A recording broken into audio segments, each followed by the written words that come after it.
Hello, good morning friends. ഞാനിന്ന് ഒരു തണ്ണിമത്തൻ തൊണ്ടും പയറും കൂടെ ഇട്ട് തോരൻ വെക്കാനുള്ള ഒരുക്കത്തിലാണ്. അതിനു വേണ്ടി ഞാൻ രാവിലെ പണിപ്പെട്ടി തേങ്ങ ചിരണ്ടുന്നതാണ്. എനിക്ക് ചിരവയില്ല, കൈ ചിരവ വെച്ചാണ് ഞാനിപ്പോൾ ചിരണ്ടിക്കൊണ്ടിരിക്കുന്നത്. പിന്നെ എന്താണെന്ന് ചോദിച്ചു കഴിഞ്ഞാൽ പുട്ടുണ്ടാക്കാൻ പോകുന്നുണ്ട്. പുട്ടിനും കൂടെയുള്ള തേങ്ങ വേണമായിരുന്നു.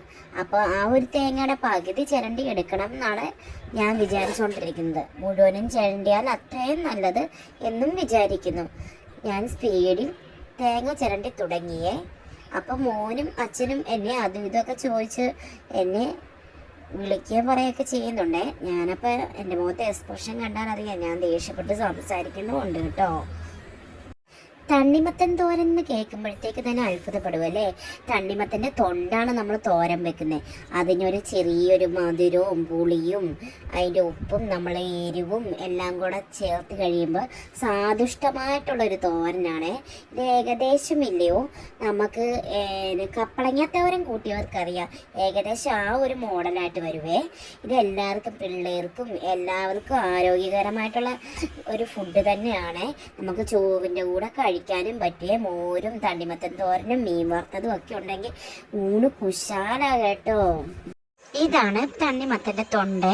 ഇതിൻ്റെ പച്ചക്കളറ് ചെത്തിക്കളയുക. ഉള്ളിലുള്ളതാണ് എടുക്കുന്നത്. ഉള്ളിലുള്ളതാണ് നമുക്ക് ആവശ്യം. ചിലരൊക്കെ ഇത് കഴുകിയിട്ടാണ് അരിയുന്നത്. ഞാനിത് കഴുകുന്നതിന് മുന്നേ അരിഞ്ഞിട്ട് കഴുകി എടുത്തിട്ട് ആ വെള്ളത്തോടു കൂടിയാണ് കറി വെക്കുക. ഇനി ഇത് കുനുകുന അരിയുക എന്നതാണ്. പിന്നെ ഇപ്പം ഈ കുക്കറിൽ പയർ വെച്ചിട്ടുണ്ട് കേട്ടോ.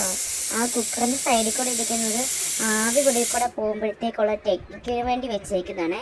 തേങ്ങ വേണം, ഇനിയും വെളുത്തുള്ളി വേണം, ജീരകം വേണം, മഞ്ഞൾപ്പൊടി വേണം, സവോള അരിഞ്ഞത് വേണം, കുനുകുന അരിഞ്ഞ തണ്ണിമത്തൻ തണ്ട്. പിന്നെ നമുക്ക് വെളുത്തുള്ളി, ജീരകം, മഞ്ഞൾപ്പൊടി, പിന്നെ തേങ്ങ ഇതെല്ലാം കൂടെ ഇടിച്ചെടുക്കാവേ. പിന്നെ എണ്ണ ഒഴിക്കുക, അതിനകത്ത് കുറച്ച് കടുകിടുക. പിന്നെ ആ അരിഞ്ഞു വെച്ച സവോള എടുത്തിടണേ. ആ കടുക് പൊട്ടി തെറിച്ചിട്ട് വേണം സവോള ഇടാനേ. സവോള ഇട്ടതിന് ശേഷം അതൊന്ന് മൂപ്പിക്കുക. അതൊന്ന് ചെറിയ ബ്രൗൺ കളർ വരുന്നവിടം വരെ മൂപ്പിക്കുക. അത് മൂത്ത് വരുമ്പോഴത്തേക്ക് വേണം ഈ അരിഞ്ഞു വെച്ചേക്കുന്ന ഇതിടാനേ. അതിപ്പോൾ ഇടയ്ക്ക് ഒരു ബ്രൗൺ കളറായി വരുന്നുണ്ട് കേട്ടോ.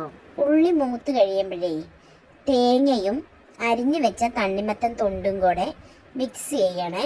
അത് കുറച്ച് ഉപ്പും കൂടെ ഇട്ട് മിക്സ് ചെയ്തിട്ട് ഇതിലോട്ട് ഇടുക. എന്നിട്ട് അപ്പോൾ കുറച്ച് വെള്ളത്തോടു കൂടി ആയിരിക്കാമേ. അപ്പം നമ്മൾ എന്തോ ചെയ്ത് ആ വെള്ളം വറ്റിയെടുത്തിട്ട് പയറും കൂടെ നമ്മൾ ഇതിനകത്ത് ചേർക്കുന്നുണ്ട്. പയറും കൂടെ ചേർത്തിട്ട് ആ വെള്ളം ഫുള്ളും വറ്റിയെടുത്തിട്ടാണ് നമ്മൾ ഈ തോരൻ വെക്കുന്നത്. പയറും കൂടെ വന്ന് കഴിയുമ്പോഴത്തേക്ക് അതിന് നല്ല ടേസ്റ്റ് കേട്ടോ. ഒരു എന്തുവാ നമ്മൾ ഈ പറയണേ കപ്പളങ്ങയും പയറും കൂടെ ഇട്ട് വെച്ച് തോരനേക്കാളും ടേസ്റ്റാണ്. അതിനിടയിൽ ഒരു മധുരവും പുളിയും ഉപ്പും